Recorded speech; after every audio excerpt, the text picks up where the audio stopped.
उमात्मा त्वं गिरिजामति सहचरा प्राणा शरीरं गृहे पूजा ते विषयोग भोग रचना निद्रा समाधि स्थिति संचारा पदयो प्रदक्षिण विधि स्तोत्राणि सर्वा गिरौ यत् यत् कर्म करोमि तत्तत् अखिलं शंभो तवाराधनम।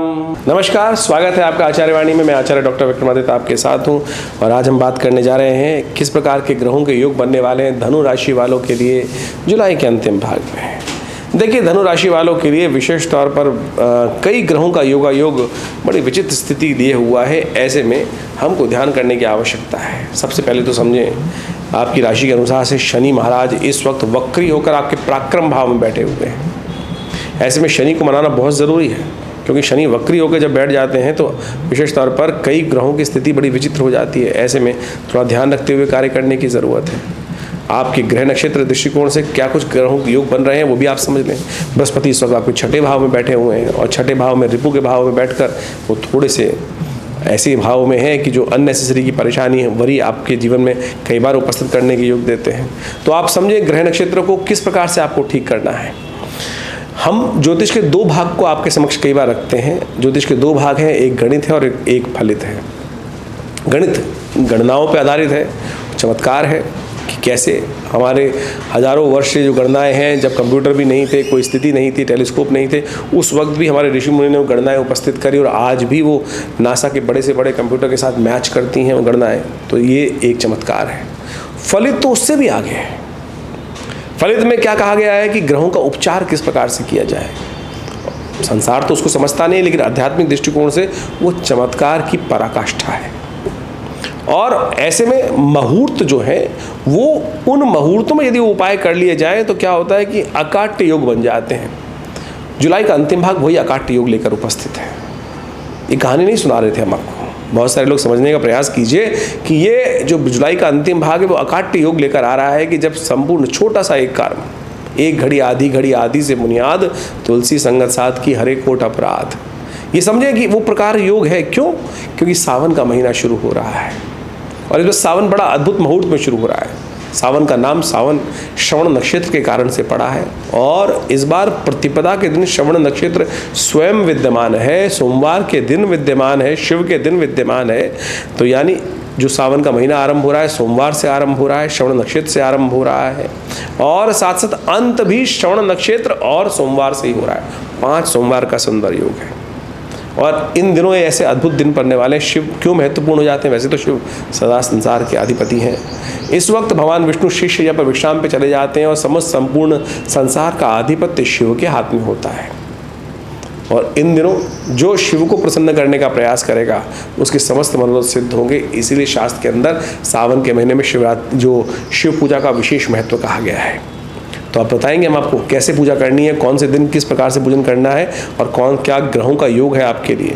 तो आप समझेंगे तो अच्छा रहेगा। 21 जुलाई पूर्णिमा का अवसर है और रविवार का अवसर है। मकर में चंद्रमा प्रवेश कर आपके लिए बहुत अद्भुत योग बना रहे हैं। बृहस्पति से दृष्ट होकर चंद्रमा वहाँ बैठे हुए हैं और ये आपके लिए लाभ की स्थिति प्रशस्त करते दिखाई दे रहे हैं, आगे बढ़ने के मार्ग प्रशस्त करते दिखाई दे रहे हैं। 2 दिन के लिए योग बहुत सुंदर है आपके लिए। ऐसे में आपकी राशि के दृष्टिकोण से दिखाई देता है कि यदि आप माता पिता गुरु का आशीर्वाद देकर, माता पिता गुरु, ये 3 लोगों का आशीर्वाद देकर इस गुरु पूर्णिमा पर सबसे पहली गुरु माता, सब और फिर पिता, और साथ साथ कहा जाता है कि माता पिता से बड़ा तो देवता भी नहीं हो सकते हैं, तो उनका पूजन इस दिन अवश्य, उनका आशीर्वाद लेने का प्रयास करें। गुरु, आध्यात्मिक गुरु अवश्य उनका सानिध्य, जिनसे भी आपको शिक्षा मिली है उनका आशीर्वाद, ये आशीर्वाद ही जीवन में कल्याण करता है। कौरव पांडवों का युद्ध हुआ, कौरवों के साथ जो संपूर्ण इतना बड़ा सेना थी, सब कुछ था, लेकिन दुर्योधन के साथ आशीर्वाद नहीं था। उनके स्वयं सेना नायकों का आशीर्वाद नहीं था, लेकिन वह पांडव अकेले थे, लेकिन सबका उधर वालों का भी आशीर्वाद इनके साथ था। तो ये आशीर्वाद चमत्कार उपस्थित कर देता है। जहाँ आशीर्वाद होता है भगवान वहीं आ जाते हैं। तो ये संपूर्ण दिन जो है ना, गुरु पूर्णिमा ठीक करने का प्रयास कीजिए।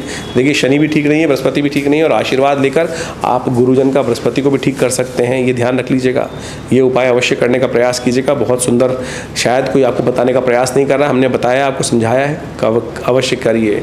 आश्रम पर भी बड़ा प्रोग्राम है, उसमें भी आप सम्मिलित हो सकते हैं। 22 जुलाई प्रतिपदा, सावन के महीना आरंभ हो रहा है, प्रतिपदा तिथि है, सोमवार का अवसर। और जैसा हमने कहा, सावन का महीना श्रवण नक्षत्र से आरंभ हो रहा है, सोमवार के दिन आरंभ हो रहा है और ये अद्भुत है आपके ग्रहों को ठीक करने के लिए। बृहस्पति इन दिनों आपके छठे भाव में चल रहे हैं और शनि महाराज वक्री स्थिति में चल रहे हैं, पराक्रम में करने में कमी ला रहे हैं, दुस्वाभाविकता उत्पन्न कर रहे हैं। तो ऐसे में पूरे सावन के महीने विशेष तौर पर कुछ खास उपाय करने का प्रयास करें। शनि को प्रसन्न करने के लिए तेलाभिषेक करें भगवान शंकर का, और बृहस्पति को प्रसन्न करने के लिए यदि आप कुछ खास उपाय ब्राह्मणों के द्वारा करेंगे तो बहुत सुंदर रहेगा। ये अभिषेक यदि आप शुद्ध रूप से विद्वान ब्राह्मणों के द्वारा कराएंगे तो ये आपके लिए कष्ट निवारण करने का सुंदर योग बनेगा। ये देखिए, अवश्य करने का प्रयास कीजिए। आश्रम पर भी सुंदर व्यवस्था है, पूरे संपूर्ण 30 दिन तक ये सुंदर अभिषेक चलेगा भगवान शंकर का। अब से लेकर पूरी प्रतिपदा से लेकर राखी तक ये सुंदर कार्यक्रम रहेगा। नित्यपति भगवान का पूरा रुद्र अष्टाध्यायी के द्वारा, शुद्ध ब्राह्मणों के द्वारा, विद्वान ब्राह्मणों के द्वारा चमक चमक का पाठ करते हुए सुंदर कार्यक्रम में आप स्वयं भाग ले सकते हैं और लाभ ले सकते हैं। 23 जुलाई का दिन, द्वितीया तिथि, मंगलवार का अवसर, कुंभ राशि में चंद्रमा प्रवेश करेंगे। ये आपके लिए चंद्रमा के साथ बृहस्पति के, शनि के साथ संबंध अच्छा स्थापित होगा। शिव की कृपा से समस्त कष्टों को दूर करने का योग बनेगा। लेकिन ध्यान रखिएगा, मंगलवार के दिन एक बात और समझ लीजिए, मंगल और बृहस्पति की युति इस वक्त छठे भाव में है आपकी। मंगल भाव उपद्रव का योग बना रहे हैं, चंद्रमा बृहस्पति से पीछे हैं। जब तक बृहस्पति से आगे नहीं जाते, अशांति का मन में कुट कोई ना कोई परेशानी, शत्रु भाव, एंग्जाइटी बढ़ाते रहेंगे। तो ऐसे में मंगल को भी ध्यान करने की ज़रूरत है। हनुमान जी का स्तवन करते हुए कार्य करने का प्रयास कीजिए। पंचक आरंभ होंगे इस दिन, 27 तारीख तक रहेंगे। छत ना डालें, दाग इत्यादि कर्म में सावधानी रखें। एकत्रीकरण लकड़ी का ना करें, तृण का एकत्रीकरण ना करें। बहुत ज़्यादा इस चीज़ से बचते हुए कार्य करेंगे तो अच्छा रहेगा। 24 तारीख का अवसर, 6 तिथि है, तृतीया उदय तिथि है, लेकिन चतुर्थी क्षय हो जाएगी। बुधवार का अवसर, अभिजीत मुहूर्त भी नहीं है, रिक्ता तिथि, रिक्त और शास्त्र में क्षय तिथि है। तो ऐसे में ध्यान रखें, नए कार्यों को आरंभ करने के लिए दिन अच्छा नहीं दिखाई देता। चंद्रमा शनि के साथ बैठकर आपके लिए पराक्रम में थोड़ी वृद्धि करने के योग दे रहे हैं। ऐसे में शिव को प्रसन्न करने का आप प्रयास करेंगे तो आपके भाग्य जाग सकते हैं। विशेष तौर पर भगवान शंकर का शिवलिंग का पूजन करना आपके लिए आपके भाग्य को उदय करने के योग बना सकता है, रास्ता दिखा सकता है। इस बात का ध्यान रखते हुए कार्य करें। 25 जुलाई पंचमी तिथि, बृहस्पतिवार का अवसर और चंद्रमा परिवर्तित कर आपके पंचम भाव में राहु, चतुर्थ भाव में राहु के साथ विराजमान हो जाएंगे मीन राशि में। ऐसे में ध्यान रखें, ये उपाय आपके लिए अच्छा रहेगा। स्वास्थ्य के मामले में ध्यान देने की ज़रूरत है। अच्छा होगा, पीली चीज़ों का दान करें, ब्राह्मणों की सेवा करें, ये आपके लिए उपयुक्त उपाय दिखाई देते हैं।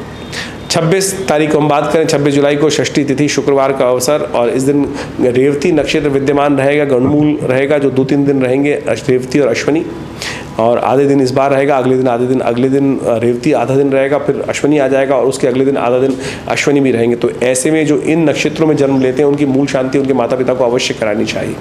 यदि बालक की जन्म के समय मूल शांति ना हो तो अननेसेसरी के कष्ट परिवार पर भी, बच्चे पर भी जीवन पर्यंत परेशान करते हैं। तो इसलिए अगर पहले नहीं कराइए तो बाद में भी करा सकते हैं, ये करा लेनी चाहिए। ये ज्योतिष का एक बहुत बढ़िया शोध है, छोटा सा उपाय है, करेंगे तो अच्छा रहेगा। देखिए, विशेष तौर पर और ध्यान रखें, शुक्रवार के दिन ग्रह नक्षत्र मीन राशि में बैठे हुए चंद्रमा जो आपके लिए विशेष तौर पर ध्यान रखने की ज़रूरत है। तो अननेसेसरी की एंजाइटी से बचें। मूली का दान करना आपके लिए अच्छा रहेगा। शाम के समय मूली का दान करें, ये आपके लिए अच्छा उपाय दिखाई देता है। 27 जुलाई शनिवार का अवसर, सप्तमी तिथि है और मेष राशि में चंद्रमा का प्रवेश हो रहा है। ये आपके लिए बहुत सुंदर दिखाई देता है। शत्रुओं पर विजय प्राप्त करने का अवसर आपकी राशि के अनुसार से बनता दिखाई दे रहा है, लेकिन ध्यान रखें, थोड़ा सा अलर्टनेस के साथ काम करें। शनि महाराज थोड़ा आलस की प्रवृत्ति उदय करते दिखाई दे रहे हैं, थोड़ा सा डिले करते दिखाई दे रहे हैं काम में। तो ऐसे में शनि को मनाइए, शनि को ठीक करें। 4 महीने अभी शनि वक्री रहने वाले हैं और ऐसे में शन्नो देवी रविष्ट्रया आपो भवन्तु पीतये शन्नो रविष्ट्रवन्तु नः, शनि का भगवान शंकर का अभिषेक करें तेल के द्वारा। और भगवान शमी के पत्ते, आजकल कोमल कोमल पत्ते आ रहे होंगे, जो जामुनी रंग के फूल होते हैं उसके साथ युक्त होंगे, वही भगवान शंकर को अर्पित करने का प्रयास करें। 11 पुष्प इस प्रकार से, शन्नो देवी रविष्ट्रया आपो भवन्तु पीतये शन्नो रविष्ट्रवन्तु नः। ये उपाय यदि नित्यप्रति कर लेना इस पूरे सावन के महीने में तो देखिएगा शनि भी अनुकूल हो जाएंगे। और यदि ब्राह्मण के साथ बैठकर आशीर्वाद लेते हुए गुरुजन के साथ बैठकर ये रुद्राभिषेक भी कर लें तो बृहस्पति को भी ताकत प्राप्त होगी। और बृहस्पति फिर नहीं तो 1 साल अभी हैं बृहस्पति यहाँ पर, यानी अगली मार्च तक करीब करीब यहाँ रहने वाले हैं। और ये थोड़े से आपके वरीज को बढ़ाने वाले हैं, सेहत को खराब करने वाले हैं, थोड़ा नुकसान बढ़ाने वाले हैं। ये उपाय, ये योग देने दिखाई दे रहे हैं, तो उसका उपाय करना बहुत ज़रूरी है। बृहस्पति के यंत्र को स्थापित करें, केसर का नित्य प्रति तिलक करें, गुरुजन का सानिध्य लें, अच्छे एडवाइजर्स का सानिध्य लें, ये बहुत ज़रूरी रहेगा आपके लिए। भद्रा है, इस दिन ध्यान रखिएगा सुबह 10:33 तक, तो 10:33 के बाद ही नया कार्य आरंभ करने का प्रयास करना चाहिए। 28 जुलाई का अवसर, अष्टमी तिथि, काल रात्रि है, भगवती का ध्यान करने के लिए कालाष्टमी की रात्रि है। विशेष तौर पर भगवान शंकर का प्रादुर्भाव अष्टमी के दिन हुआ जो शिवलिंग के रूप में, तो इसलिए कालाष्टमी का बहुत महत्व है। तो ऐसे में भगवान शंकर का विशेष पूजन करना चाहिए। आपके लिए कुछ सहयोग के ग्रह दिखाई देते हैं, कहीं ना कहीं पॉजिटिव डायरेक्शंस कुछ मिल सकती हैं, इसलिए आपको अपनी चाल में मस्त रह के काम करने का प्रयास करना चाहिए, वो आपके लिए अच्छा रहेगा। 29 तारीख की बात करें तो बहुत सुंदर दिवस है, सावन का दूसरा सोमवार है और इस चंद्रमा वृषभ राशि में प्रवेश करने के योग बना रहे हैं, लेकिन छठे भाव में जाकर स्थित होंगे, उच्च के हो जाएंगे तो एक थोड़ा सा राहत देंगे, लेकिन बृहस्पति वहाँ बैठकर थोड़ी सी एंजाइटी बढ़ा रहे हैं, लेकिन थोड़ा सा बैलेंस होकर काम करने की ज़रूरत है। ऐसे में शिव का ध्यान करें, शिव का पूजन करें, दूधाभिषेक भगवान का करना समस्त मनोरथों को सिद्ध करने वाला रहेगा।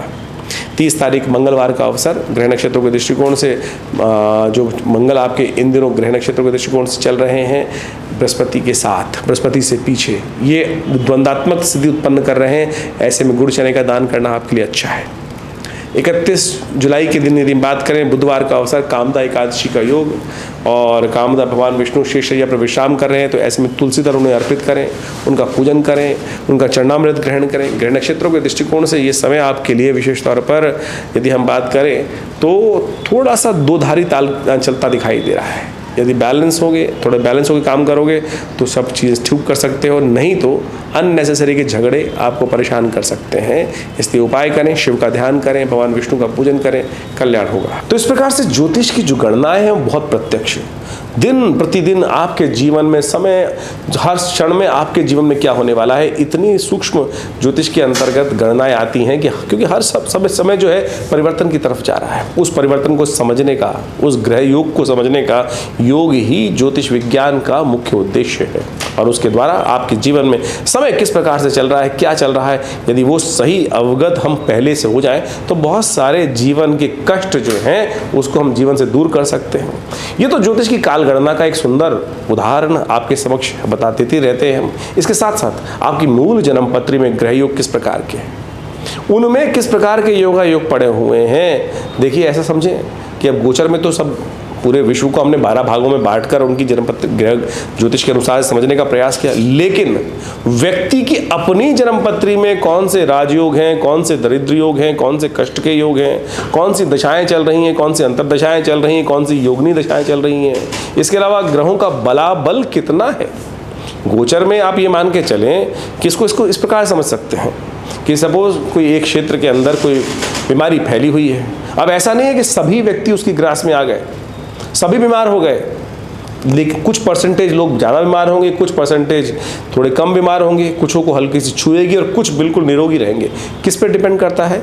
आपका रहन सहन, खान पान, आपकी बॉडी इम्यून कितनी है, क्या है, यानी आपकी मूल जन्मपत्री में किस प्रकार के ग्रहयोग चल रहे हैं, कौन से ग्रहों की किस प्रकार की स्थिति है, किसके भाग्य में राज्य करना लिखा है, किसके भाग्य में कष्ट भोगना लिखा है। ऐसे में ग्रह गोचर जो प्रैक्टिकल समय में चल रहे हैं, आज के समय में चल रहे हैं, उनका प्रभाव उसी के हिसाब से आपके जीवन में हमको समझने की आवश्यकता होती है। तो ये एक ज्योतिष की बहुत विशेष तौर पर समझने की आवश्यकता है। तो आप अपनी मूल जन्मपत्री को देखते हुए अपने ग्रह गोचर को, प्रैक्टिकल जो आजकल जो करंट में चल रहा होता है, उसको भी हम समझ सकते हैं। ज्योतिष एक बहुत बृहद विज्ञान है।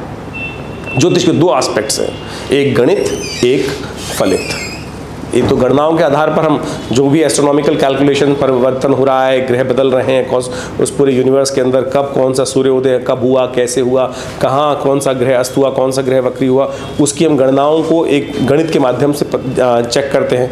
दूसरा है फलित।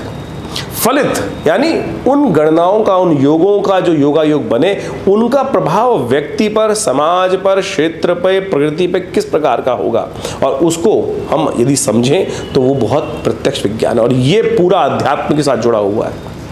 ये ऐसा बिल्कुल नहीं है आप समझ लें कि यदि आपके भाग्य में कुछ कष्ट लिखा है तो वो भोग कर ही जाएगा, नहीं। ऐसा समझें कि संसार में वृष्टि हो रही है, बारिश हो रही है, तो सभी थोड़ी भीग रहे हैं, सभी थोड़ी भीग रहे हैं, सभी थोड़ी कष्ट में हो रहे हैं। किसी का भाग्य ऐसा है कि वो महल में बैठा हुआ है, उस वर्षा का आनंद ले रहा है। किसी का भाग्य ऐसा है कि उसी वृष्टि में, उसी क्षेत्र में बारिश होकर वो ओले बेचारा झेल रहा है, उसके पास छत तक नहीं है, छाता तक नहीं है। ये सारा का सारा आप समझ लीजिए आपका कर्म, ये कर्म के हिसाब से है कि उसने कर्म किया, दूसरे व्यक्ति ने कर्म करके अपना सुंदर मकान बना लिया, व्यवस्था बना ली। तो ये कर्म के द्वारा आप परिस्थितियों को चेंज कर कर दुख को सुख में परिवर्तित कर सकते हैं। हाँ, उसके साथ उल्टा भी हो सकता है। यदि दुष्कर्म करोगे तो सुख जो है वो दुख में परिवर्तित हो सकता है। तो इसलिए इन काल गणनाओं को समझना परम आवश्यक है। ज्योतिष ने इन्हीं समस्त योगायोगों को हमारे ऋषि मुनियों ने सुंदर तरह से व्याख्यात करके अनंत हजारों लाखों ग्रंथों का निर्माण कर कर उन योगायोग को वहाँ पर समझाने का प्रयास किया। पाराशर, होरा, जैमिन, ये सारे के सारे अनंत जो ग्रंथ हैं, इन सब की जो गणनाएँ हैं बिल्कुल अद्भुत है। कैसे उस ग्रंथ में लिखा हुआ एक छोटा सा योग आपकी कुंडली में जब हम देखते हैं तो बिल्कुल फलीभूत होता है। सेम तरीके से जो वहाँ लिखा गया कि इसके जीवन में इस प्रकार की स्थिति बनेगी, और वही जब देखते हैं सूत्र लगाकर तो बिल्कुल प्रत्यक्ष बैठता है। यही चमत्कारिक प्रभाव है, ये हमको अच्छा गहन शोध अध्ययन करने के उपरांत चीज़ें समझ में आती हैं। तो आप बिल्कुल ज्योतिष को कपोल कल्पित कल्पनाओं में ना समझें। बहुत सारे लोग हैं जो समय समय पर आकर आपके मन में मानसिक तौर पर विचित्र विडंबनाएं उत्पन्न करने का प्रयास कर सकते हैं। तो आप यदि आप भारतीय संस्कृति में विश्वास रखने की बात करते हैं तो बिल्कुल प्रैक्टिकल। हमें भी कई बार लगता है, कई बार व्यक्ति आते हैं कि जिसमें बहुत हज़ारों लोग हैं और सब चीज़ें नहीं, तो उसमें कई बार लगता है कि ये योग क्यों नहीं कट रहा है, लेकिन उसका भी एक रीज़न होगा। हो सकता है शोध के बाद वो समझ में आ जाए। तो आपको इन सब चीज़ों को समझना चाहिए। देखिए, अविश्वास जगाना तो बहुत छोटी चीज़ है। किसी भी चीज़ को अगर आपका विश्वास है, बोलो नहीं मैं विश्वास नहीं करता, मेरे करने ना करने से, आपके करने ना करने से वो सिद्धांत नहीं बदलते। ज्योतिष एक प्रत्यक्ष विज्ञान है और हमने इसको बहुत शोध कर कर देखा, और जब हम प्रेडिक्शन करके बताते हैं लोगों को, उस वक्त व्यक्ति को लगता है, मैंने बहुत बार अनुभव किया, बाल्यकाल से ज्योतिष के अंदर बहुत पिताजी के साथ रहते रहते बहुत अध्ययन, बाल्यकाल से ही 5 वर्ष की आयु से ही ज्योतिष में इंटरेस्ट जगाया पिताजी ने। साथ में जोड़कर बैठ के ज्योतिष को पढ़ना, सीखना, समझना, बताना सब सिखाया। और जब हम वो बोल देते थे तो क्या होता था, वो बाद में पता चलता था कि लोग उस वक्त तो कई बार रुष्ट होकर चले जाते थे, क्या फालतू डराने की बात कर रहे हो। 5 साल बाद आएगा व्यक्ति, 10 साल बाद आएगा। एक व्यक्ति तो ऐसे थे मेरे पास जन्मपत्री दिखाने के लिए आए और हमने जो बताया कि अरे चले गए रुष्ट होकर। बाद में 1 साल बाद आए, बोले हाथ पकड़ के रोका क्यों नहीं था, हाथ पकड़ के रोका क्यों नहीं था कि महाराज ये मत करो। क्या जब समझाने की कोशिश करूं तो समझते हैं व्यक्ति। तो आप समझें, ज्योतिष बिल्कुल प्रत्यक्ष विज्ञान है और इस बात को हमको समझना चाहिए। मैंने एक बार नहीं हजारों बार इस प्रकार का अनुभव किया है कि व्यक्ति के जन्म कुंडली में बिल्कुल प्रत्यक्ष योग हैं और वो बताया, और व्यक्ति नहीं समझ में आती। कई बार जो समझ जाते हैं वो अरवारे न्यारे करवा लेते हैं, बच जाते हैं, कष्टों से निवृत्ति के योग बना लेते हैं। तो इसलिए विश्वास करें। मंत्र विज्ञान, यज्ञ विज्ञान, मंत्र जप, जितने भी शास्त्र में उपाय बताए गए हैं औषध विज्ञान के माध्यम से, वो सब के सब प्रत्यक्ष चमत्कारी काम करते हैं। हमने तो ऐसे ऐसे अनुष्ठान की देखे हैं कि कुंडली में जेल जाने का योग बिल्कुल साफ साफ दिखाई दे रहा था। भगवती दुर्गा जी का प्रयोग जैसा अनुभव है वो किया, आरंभ कराया गया, और कैसे कष्ट कट गया, कैसे कष्ट कट गया कि बिल्कुल उस व्यक्ति को सजा होने के पूर्ण योग थे। लेकिन जब उस अनुष्ठान को, पूजा को, दुर्गा जी के उस खास अनुष्ठान को कराया गया तो वो कष्ट निवृत्ति का योग बना। ऐसे एक नहीं, मैं बहुत इतने सालों में अध्ययन ज्योतिष के बाद आज इस उम्र में हूँ तो 40 साल का तो खूब अच्छे से देखा है मैंने। बहुत अच्छे अच्छे लोगों को देखा है कि किस प्रकार से लोगों परिवर्तन का योग बना। 50 साल की आयु हो रही है तो बहुत चीज़ों को शोध कर कर समझने का प्रयास किया। तो आप इन जनरल लोगों की बातों में, सो कॉल्ड लर्नेड लोग जो हैं, आज आपके मन में विचित्र विडंबनाएं भारतीय संस्कृति के समक्ष में रखने का प्रयास करते हैं। बहुत सारे लोग होते हैं, तो आप इस बात को हटा दीजिए, आप अपना लाभ लीजिए ज्योतिष विज्ञान के माध्यम से। और हमारा विवेकानंद योगाश्रम इन सब संबंधों में बहुत अद्भुत प्रकार से कार्य कर रहा है, बहुत सारे क्षेत्र में कार्य कर रहा है, चाहे वो मंत्र विज्ञान है, चाहे वो यज्ञ विज्ञान है, चाहे वो योग है, चाहे वो आयुर्वेद है। इस संस्थान के द्वारा पिछले करीब 60-70 सालों में बहुत सुंदर प्रकार से रिसर्च ओरिएंटेड ऑर्गेनाइजेशन के तौर पर कार्य किया गया है। हमारे आश्रम पर नित्य आज भी 8 घंटे यज्ञ होता है हर रोज़। और अभी जो समय चल रहा है बड़ा सुंदर चल रहा है, सावन का महीना चल रहा है। सावन के महीने में पूरा हर रोज़ भगवान शंकर का दिव्य रुद्राभिषेक कराया जाता है, दिव्य रुद्राभिषेक। और हर सोमवार, 5 सोमवार इस सावन में पड़ रहे हैं, और 5 सोमवार पर एक सामूहिक तौर पर बहुत सुंदर कार्यक्रम रहेगा, आप उसमें सम्मिलित हो सकते हैं। और भगवान शंकर का बड़ा विशाल श्री विग्रह जैसे सौराष्ट्र में है वो विद्यमान है, और उनका रुद्राष्टाध्यायी के द्वारा नित्य प्रति अभिषेक चलेगा, जो मनोकामनाओं की सिद्धि करने में अद्भुत है, कष्टों को दूर करने में अद्भुत चमत्कारिक रूप उपस्थित करता है। भगवान शंकर भोलेनाथ हैं। देखिए इस वक्त समस्त संसार की जो विशेष तौर पर कार्य है, भार है, कार्यभार वो भगवान शंभू के हाथ में, क्योंकि देवशयनी एकादशी हो चुकी है। भगवान शंभू समस्त कार्य को सुंदर तरीके से करते हैं, और भोलेनाथ तो बड़े सुंदर तरीके से इजीली प्रसन्न हो जाते हैं। सबके आराध्य हैं, जो परित्यक्त भी हैं वो भी भगवान भोलेनाथ की शरण में जाकर अपनी मनोकामना सिद्धि का योग बना सकते हैं। तो आप आनंद भाव से हमारे साथ जुड़कर, आश्रम से जुड़कर बहुत सारे लाभ ले सकते हैं। हर रविवार को बड़ा कार्यक्रम होता है सुबह 8 से 10 बजे तक, मंगलवार में सुंदरकांड का कार्यक्रम चलता है, और इस सावन में तो विशेष तौर पर 5 सोमवार का सुंदर योग जो बना है, इसमें विभिन्न कार्यक्रम आश्रम में रहेंगे। आप अपने नाम से अपनी मनोकामनाओं की सिद्धि के लिए, अपने कष्टों को दूर करने के लिए उन समस्त जो अनुष्ठान इत्यादि आश्रम पे हो रहे हैं उनका लाभ लेकर बहुत सुंदर तरीके से कार्य करने का प्रयास कीजिए। सुंदर रहेगा, आनंद रहेगा। बाकी किसी भी समस्या, पर्सनल समस्या के लिए आप हमारे फ़ोन नंबर्स पे संपर्क साध सकते हैं। हम आपके साथ हमेशा रहेंगे। विवेकानंद योगाश्रम आपके साथ कार्य कर रहा है। मैं आचार्य डॉक्टर विक्रमादित्य आपसे इजाज़त देता हूँ। धन्यवाद।